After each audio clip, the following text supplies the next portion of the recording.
At 10:30 hours on October 30th, 1942, Lieutenant Commander Herschel Albert Smith stood on the damaged flight deck of USS Enterprise at Noumea, New Caledonia, watching 75 CBS weld steel plates over bomb craters that should have sunk his ship 4 days earlier. The carrier was Enterprise CV-6, 25,000 tons, 824 ft long, the most decorated warship America would ever put to sea. She had just survived the Battle of Santa Cruz with 2 direct bomb hits, 75 wounded and 44 dead. Her forward elevator was jammed. Her hull had a massive bulge on the starboard side. One fuel tank was still leaking. By every regulation in the Navy, she needed months in a shipyard, but there were no other carriers left. Lexington was gone, sunk at Coral Sea. Yorktown was gone, destroyed at Midway. Wasp was gone, torpedoed 2 months ago. Hornet had just been sunk at Santa Cruz 4 days earlier. Saratoga was in Pearl Harbor under repair from torpedo damage. Enterprise was the only operational American carrier in the entire Pacific Ocean, the only one standing between the Japanese Navy and total control of the Solomon Islands. Japanese intelligence knew this. They had declared Enterprise sunk 3 separate times in the past 10 months. First after the Battle of the Eastern Solomons in August, then after Santa Cruz in October. Each time American propaganda countered the claims. Each time Enterprise appeared again in battle, broken but fighting, the Japanese began calling her something else, the Grey Ghost, the ship that refused to die. Smith had been Enterprise's damage control officer since April 1942. He was Naval Academy class of 1922 from Michigan. He had been trained as a line officer, qualified to command ships, but his expertise was damage control. He understood how ships were built, where they were strong, where they were weak, how damage propagated through a vessel, how to stop it. Smith knew every frame, every bulkhead, every watertight door, every fireman, every pump, every electrical junction, every ventilation trunk on Enterprise. He had walked every compartment, crawled through every void space, traced every system. When damage occurred, he did not need blueprints. He could visualize in his mind exactly what was broken, exactly what was threatened, exactly what needed to be done. His damage control teams were trained to a level few other ships could match. Every man knew his role, every team knew their equipment. They drilled constantly. Fire drills, flooding drills, bomb damage drills. They drilled in daylight, in darkness, in rough seas, in calm seas. They drilled until muscle memory took over, until they could work without thinking, until chaos became routine. When the first bomb hit Enterprise at Eastern Solomons in August, Smith was on the bridge. He felt the explosion, saw smoke boiling up from the flight deck. He did not wait for damage reports. He ran down ladders through passageways filled with smoke toward the damage. His teams were already there, hoses spraying foam, men carrying the wounded, sailors throwing burning debris overboard. Smith assessed the situation in seconds. The bomb had penetrated 3 decks. Fires were spreading after. Electrical power was out to half the ship. He gave orders, contain the fire here, shore up this bulkhead. RRO power through these circuits. Pump water from these compartments. The teams executed. The fires were contained. The ship survived. At Santa Cruz in October, Enterprise took 2 direct hits and 2 near misses within 5 minutes. Smith was below decks when the first bomb hit. The explosion knocked him off his feet. Lights went out. Emergency lighting kicked in seconds later. He got up, checked himself for injuries, found none, started running toward the damage. The second bomb hit before he got there. This explosion was closer. The blast wave threw him against a bulkhead. His ears rang, his vision blurred, but he kept moving. The forward part of the ship was chaos. Smoke filled the passageways. Men were screaming. Some were on fire. Some were trapped under wreckage. Electrical cables hung from overhead, sparking. Water was pouring in from ruptured fire mains. Smith started giving orders. Get these men out, cut that power, close these hatches, pump this compartment. His voice cut through the chaos. His teams responded. They knew he would not order them to do anything impossible. They trusted him. They followed him. The damage from Santa Cruz should have sunk Enterprise.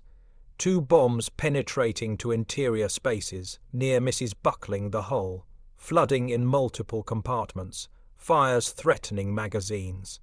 Any one of these problems could doom a ship if not controlled immediately. All of them together should have been overwhelming, but Smith and his teams controlled them all. They saved the ship. At Noumea, Smith supervised repairs for 4 days with 75 CBS. The CBS were construction workers, not damage control specialists, but they were skilled welders, carpenters, mechanics. Smith told them what needed to be done. They figured out how to do it. They worked in shifts 24 hours a day. Welders burned through electrode rods by the hundreds. Carpenters shaped wooden plugs to fit jagged holes in the flight deck. Mechanics' jury rigged the jammed elevator with cables and pulleys. It was not perfect. It was not pretty, but it worked. When Enterprise sailed on November 11th with repairs incomplete, Smith knew the ship was vulnerable. If they took another hit in the bow section where the first bomb had struck at Santa Cruz, the hastily welded steel plates might give way. If they took a hit near the damaged elevator, the whole mechanism could collapse into the hangar deck. If they took a torpedo hit where the near miss had buckled the hull, the compartment would flood faster than pumps could handle. Enterprise could sink in minutes, but Smith also knew that no battle plan survived contact with the enemy. Ships got hit. Sailors got killed.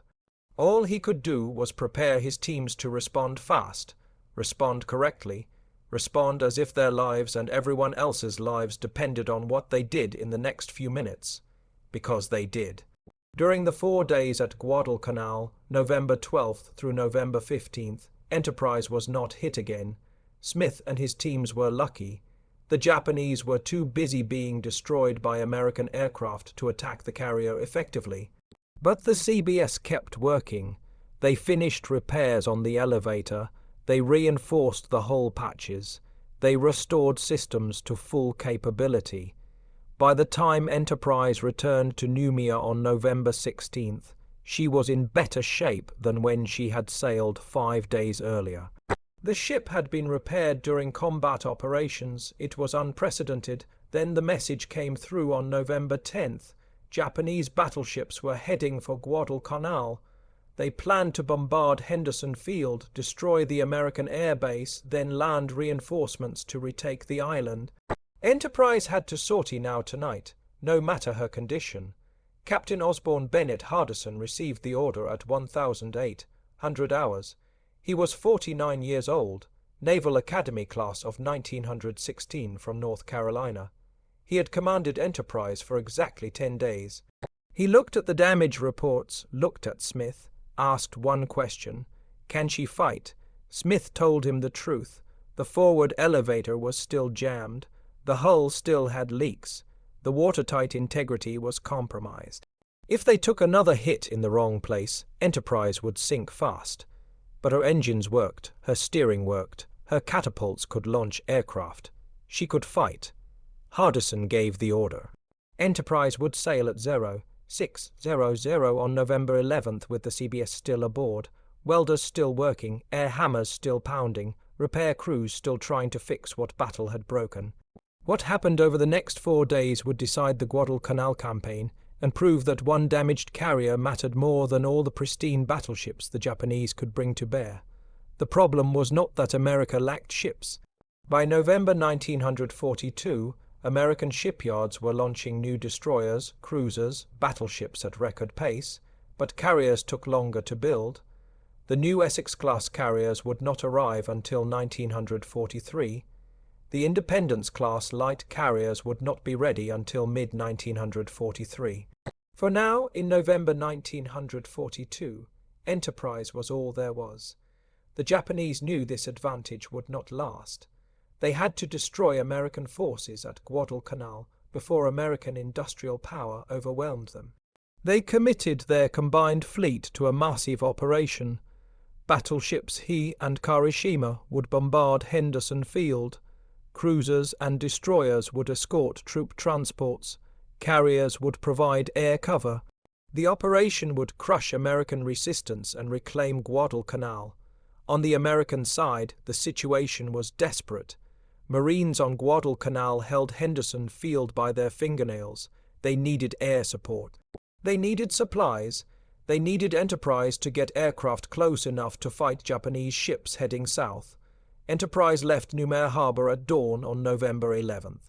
She made the open sea with her deck still shaking from air hammers, welder sparks still flashing, the big bulge in her starboard side clearly visible, fuel oil still seeping from ruptured tanks. The CBS kept working. Smith supervised repairs even as Enterprise headed into combat. The carrier's air group had been devastated at Santa Cruz. VF-10, the fighter squadron called the Grim Reapers, had lost half their pilots. VB-10, the dive bomber squadron, had lost aircraft and crews. VT-10, the torpedo squadron, was down to barely functional strength, but they could still fly, they could still fight. On November 12th, Enterprise launched her first strikes against Japanese forces approaching Guadalcanal. The carrier was 200 m from the combat zone. Her aircraft had to fly through weather fronts, navigate by dead reckoning, find targets in open ocean, then return to a moving ship. The pilots had been doing this for months. They made it look routine. It was not. Her bombers found cruiser Kinugasa at 0 hours, steaming northwest after bombarding Henderson Field the previous night. The cruiser thought she had escaped. She was wrong.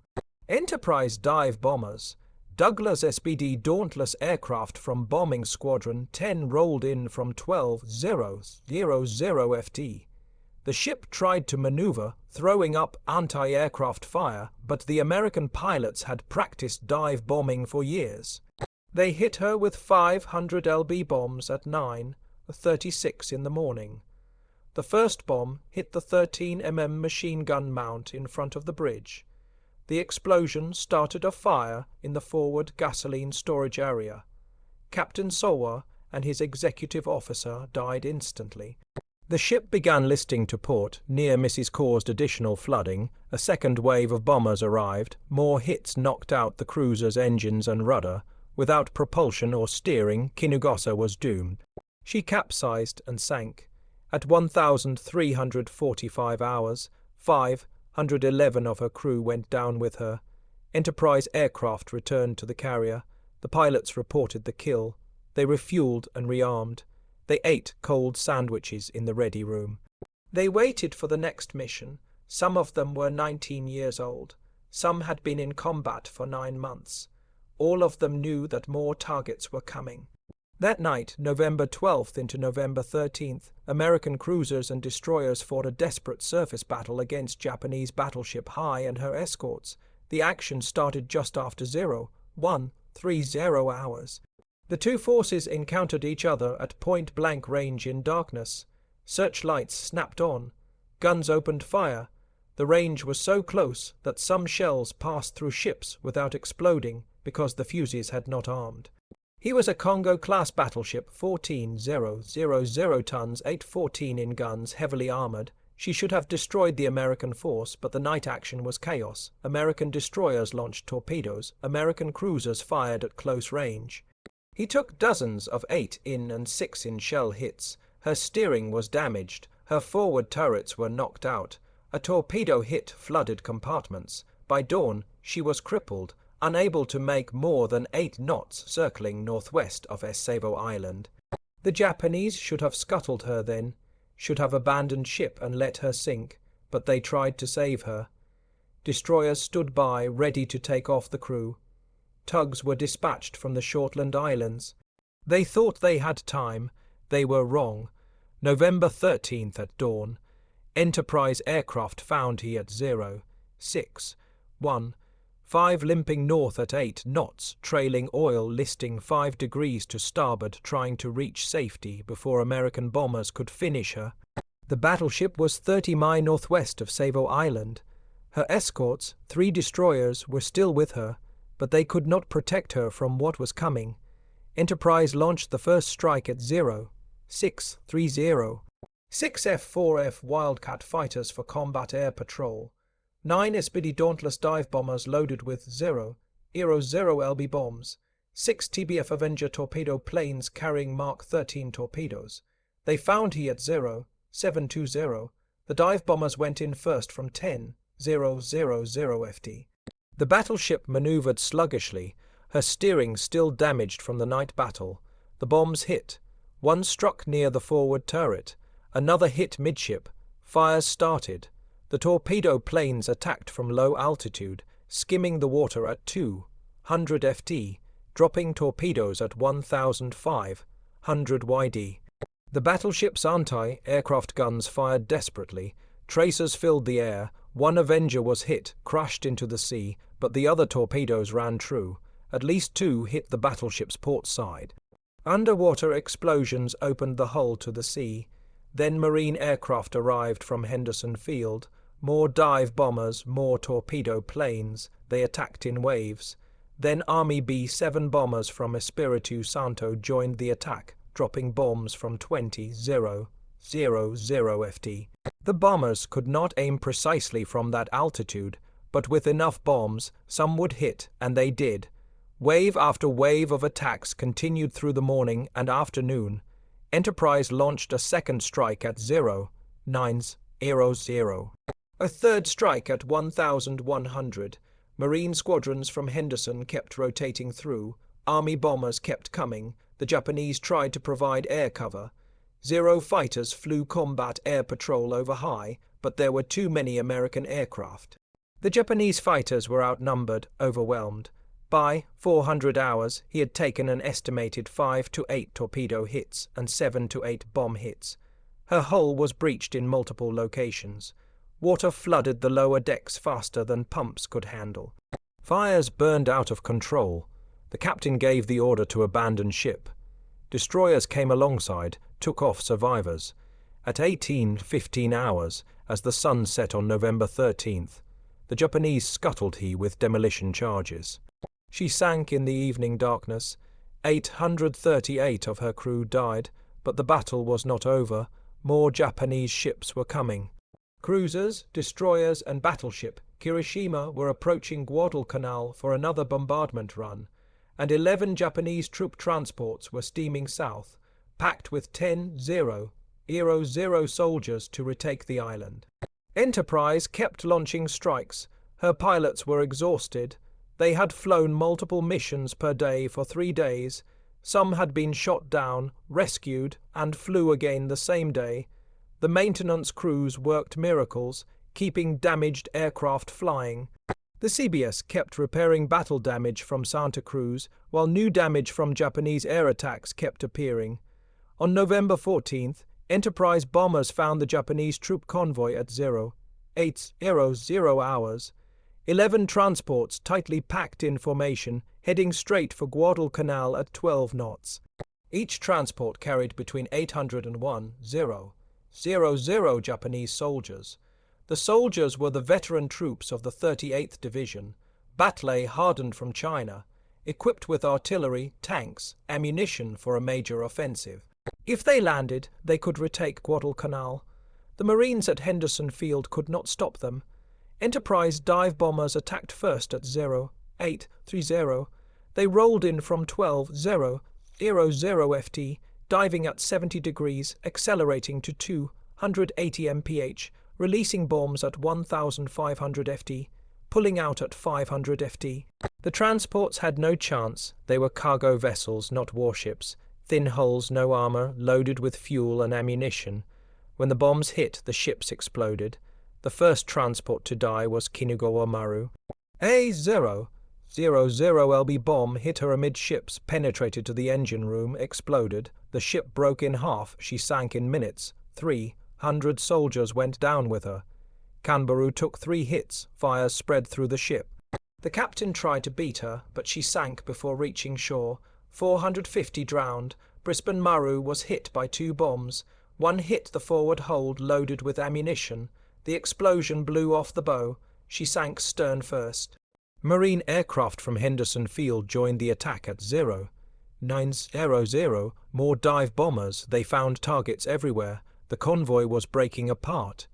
Each ship trying to escape independently, but there was nowhere to run. The ocean was 2,000 fathoms deep here. If a ship sank, men could not swim to shore. They drowned.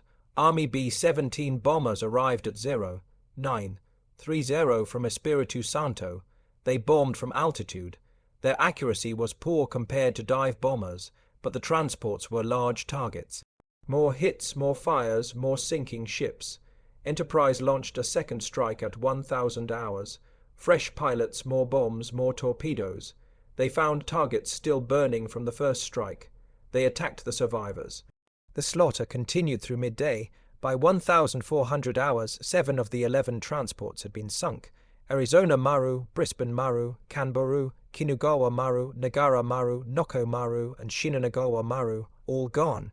Thousands of soldiers drowned. The survivors clung to wreckage, waiting for rescue that would not come fast enough. The 4 remaining transports, all damaged, burning, tried to reach Guadalcanal to beach themselves. They knew they were doomed, but thought they could at least land their troops before sinking. They steamed through the night, fires visible for miles. American forces on Guadalcanal watched them approach. The ships reached the beach at Tasaparanga at dawn on November 15th and ran themselves ground. Their bows touched shore. Soldiers jumped into the water, waded to the beach, but most had lost their equipment. Their artillery was at the bottom of the ocean. Their tanks were gone. Their ammunition, food, medical supplies all lost. Of the 0 soldiers who left the Shortland Islands, fewer than 2 zeros. 0 made it to shore with weapons. The rest were dead or had landed with nothing but the clothes they wore. That night, November 14th into November 15th, came the final surface battle. American battleships, Washington and South Dakota, with 4 destroyers, intercepted the Japanese force trying to bombard Henderson Field. Battleship Kirishima led 4 cruisers and 9 destroyers south. The night action was devastating. Japanese ships swept aside the American destroyer screen. South Dakota took heavy damage and lost communications. But when the Japanese concentrated fire on South Dakota, they revealed their positions to Washington. The American battleship hammered Kirishima with 16 in and 5 in guns at close range. Multiple hits set Kirishima ablaze. The Japanese scuttled her after midnight. The second Japanese battleship lost in 3 days. When dawn broke on November 15th, the naval battle of Guadalcanal was over. The Japanese had lost 2 battleships, 1 heavy cruiser, 3 destroyers, and 7 troop transports. The Americans had lost 2 light cruisers and 7 destroyers, but Henderson Field was secure.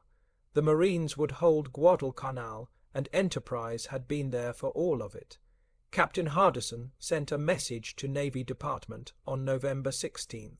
The emergency repairs accomplished by this skillful, well-trained and enthusiastically energetic force have placed this vessel in condition for further action against the enemy.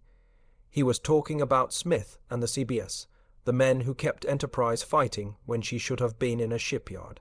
Vice Admiral William Halsey, Commander South Pacific Area, sent a dispatch directly to the CB detachment.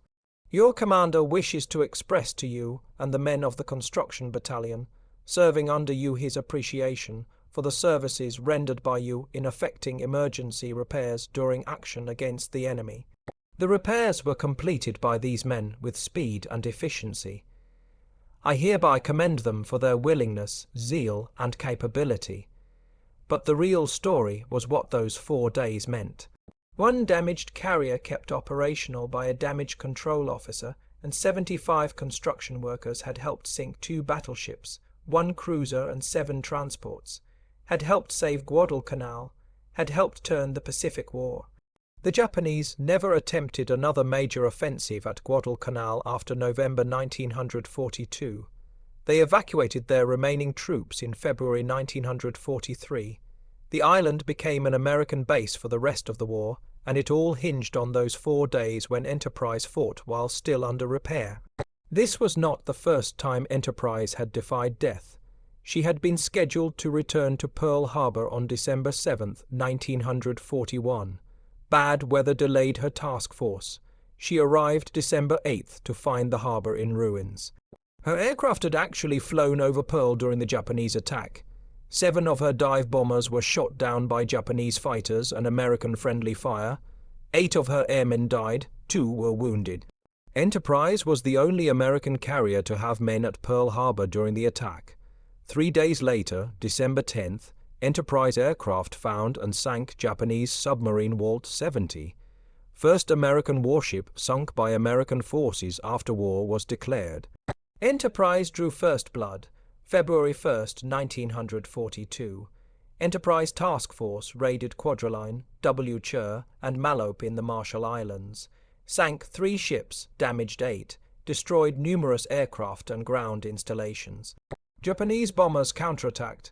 Enterprise maneuvered at high speed. All bombs missed.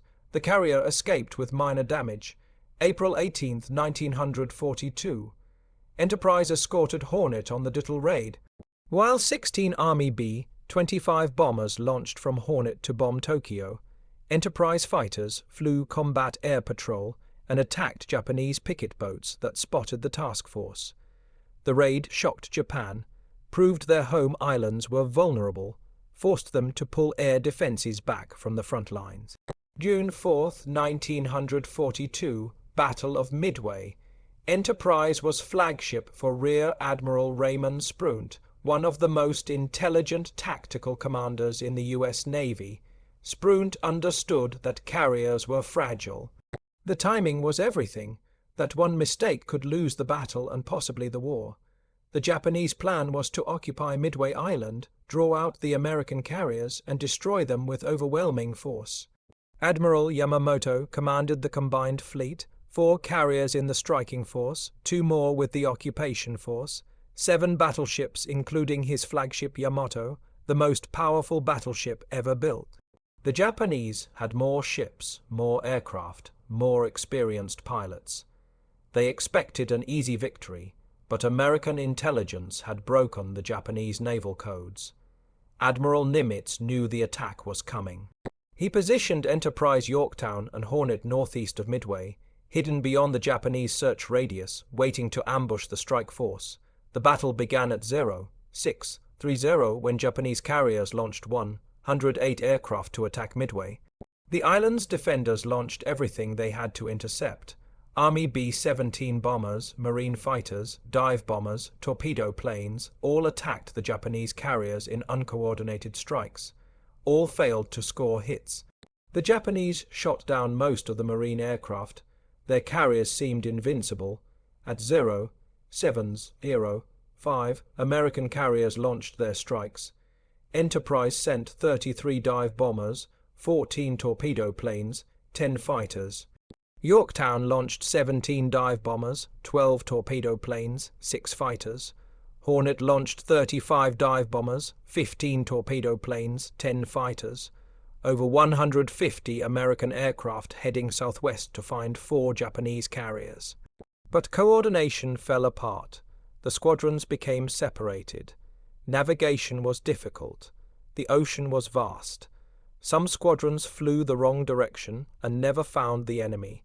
Hornets, fighters, and dive bombers missed the carriers entirely, ran low on fuel, had to ditch or return to the carrier. Enterprise's Torpedo Squadron 6, led by Lieutenant Commander Eugene Lindsay, found the Japanese carriers first at 0920, 15 torpedo bombers, Douglas TBD Devastators, slow, obsolete, vulnerable. They attacked without fighter escort, without dive bombers to split the Japanese defenses. The Zero fighters swarmed them. Japanese ships filled the sky with anti-aircraft fire. The torpedo bombers pressed their attacks at wavetop altitude, dropping torpedoes at point-blank range. 13 of the 15 were shot down. Lindsay was killed. Lieutenant Junior Grade George Gay was the only survivor from his aircraft, clinging to a seat cushion in the ocean, watching the rest of the battle unfold. Torpedo Squadron 3 from Yorktown attacked next. 12 more Devastators, 10 were shot down. Then Torpedo Squadron 8 from Hornet, 15 aircraft, 14 shot down. Of 41 torpedo planes that attacked, 35 were destroyed. 0 hits on any Japanese carrier. The torpedo attacks seemed to have accomplished nothing but waste American lives. But those torpedo attacks had drawn the Japanese combat air patrol down to sea level. The Zero fighters were chasing torpedo planes, not watching the sky above. And at that moment at 0, 925 Enterprise dive bombers arrived at altitude. Lieutenant Commander Wade McCluskey commanded Bombing Squadron 6 and Scouting Squadron 6. 33 Dauntless dive bombers total. He had launched at 0706, flown southwest on the expected intercept course. At 0820 he reached the point where the Japanese carriers should have been. They were not there. McCluskey made a decision that changed the war. Instead of returning to Enterprise when his fuel ran low, he expanded his search. He flew northwest, then northeast, searching, hoping, knowing that his aircraft might not have enough fuel to return if he guessed wrong. At 0955, one of McCluskey's pilots spotted a lone Japanese destroyer steaming northeast at high speed. McCluskey recognized what it meant. The destroyer was racing to rejoin the carrier fleet. He turned to follow. 5 minutes later, at 1000 hours, he saw them, 4 Japanese carriers in formation, a Kogi, Koga, Soryu, Haru. Their flight decks crowded with aircraft being refueled and rearmed, bombs and torpedoes scattered on deck. Aviation fuel hoses running, the carriers were at their most vulnerable. McCluskey did not hesitate. He split his formation. 17 dive bombers would attack Koga. 16 would attack a Kogi. They rolled in from 14,000 FT. The Japanese saw them coming, but too late. 0 fighters were still at sea level, out of position. Anti-aircraft guns opened fire, but could not track dive bombers coming straight down at 300 mph. The dive bombers screamed down at 70 degrees angles. Pilots centered the target in their bomb sights, compensated for wind, released at 1,500 FT, pulled out at 500 FT with crushing G-forces. The bombs fell. They hit. Koga took 4 direct hits. 1 bomb penetrated the flight deck, exploded in the hangar deck among rearming aircraft. The explosion set off aviation fuel and munitions. Fires spread instantly. Another bomb hit near the island, killed the captain and most of the bridge crew. More bombs hit the flight deck, starting more fires. Within minutes, Koga was an inferno. Her crew fought the fires, but the damage was catastrophic. She burned for hours before being abandoned and scuttled. A Kogi took only 1 hit, but it was enough. Lieutenant Dick Best, leading a 3-plane section, put his 1000 bomb through the flight deck midship. The bomb exploded among aircraft being rearmed on the hangar deck. Secondary explosions from munitions and fuel turned the hangar into a fireball. Flames spread through the ship. A Kogi's damage control could not contain it. By afternoon, the flagship of the strike force, Admiral Nagumo's carrier, was abandoned. She burned through the night and was scuttled at dawn. At the same moment, McCluskey's bombers hit a Kogi and Koga. Yorktown's dive bombers attacked Soryu. 3 hits in quick succession. All 3 bombs exploded among rearming aircraft. Soryu was engulfed in flames within minutes. She sank at 7:13 that evening. In 5 minutes, 3 of the 4 Japanese carriers had been mortally wounded. But the battle was not over. Hugh, the 4th carrier, was separated from the others and had not been attacked. At noon, Haru launched her remaining aircraft against the American carriers. They found Yorktown first, hit her with bombs and torpedoes. Yorktown went dead in the water. Enterprise had to finish Haru. At 3:30 in the afternoon, Enterprise launched 24 dive bombers. They found Haru at 50:05. They rolled in. 4 bombs hit, all on the flight deck. Fires started immediately. Hugh fought to survive, but the damage was too severe. She was scuttled the next morning. 4 Japanese carriers destroyed. The cream of the Japanese carrier force, the pilots who had attacked Pearl Harbor, all gone. American losses were Yorktown and destroyer Hammond sunk by submarine. Enterprise and Hornet survived undamaged. The battle was the turning point of the Pacific War, and Enterprise dive bombers, led by McCluskey's decision to expand his search and follow 1 destroyer, had made the difference. August 24, 1942, Battle of the Eastern Solomons. Enterprise fought off massive Japanese air attacks while her own aircraft sank light carrier Ryujo. 3 direct bomb hits and 4 near misses hit Enterprise. 74 men killed, 95 wounded. Serious damage to the flight deck and hull, but damage control teams patched the holes. Enterprise steamed back to Pearl Harbor under her own power, repaired in 5 weeks, back in action by mid-October. October 26, 1942. Battle of Santa Cruz Islands. 2 more bomb hits. 44 more dead. 75 wounded. Hornet sunk. Enterprise the last carrier standing. By the end of 1942, Enterprise had participated in 5 of the 6 major carrier battles in the Pacific. The only one she missed was Coral Sea, and only because she arrived too late. She had been hit by bombs 5 times, had lost nearly 200 men killed, had been declared sunk by Japanese propaganda 3 times, and she kept fighting. The nickname Gay Ghost fit perfectly. The Japanese could not understand how this ship kept appearing in battles after they claimed to have sunk her. Their intelligence reports were confused, contradictory. Some Japanese commanders thought there must be multiple ships named Enterprise. Others believed American damage control was far better than Japanese estimates suggested. The truth was both. American damage control doctrine was superior to Japanese practice.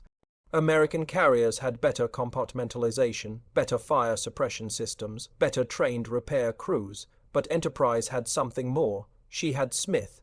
She had the CBS. She had captains like Hardison who would take a damaged ship into battle because the mission demanded it.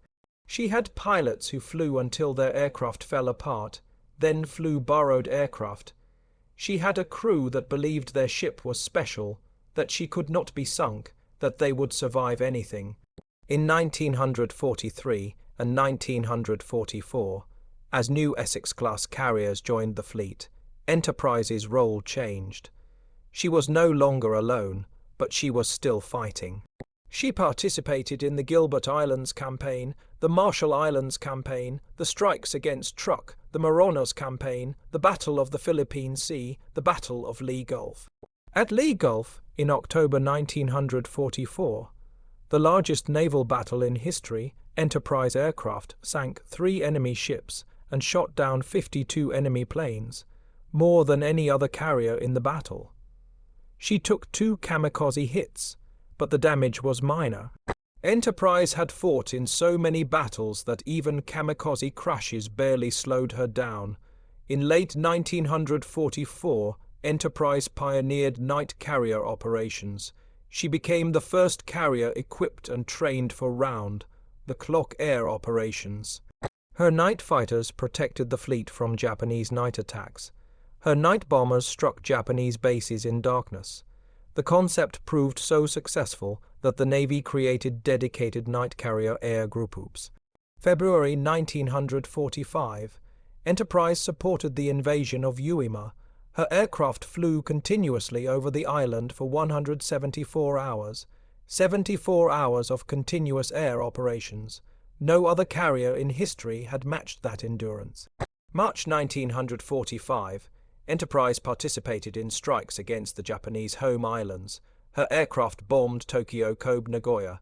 She took minor bomb damage on March 18th, but continued operations. April 11, 1945. Off Okinawa, a kamikaze hit the forward part of the flight deck. 14 men killed, 34 wounded. The forward elevator was damaged again, just like at Santa Cruz. Enterprise steamed to Yuli for repairs. May 14, 1945. Back at Okinawa, another kamikaze. This one penetrated the flight deck and exploded near the forward elevator. 13 men killed, 68 wounded. The explosion blew a hole through multiple decks. Fires raged, but damage control teams contained the damage.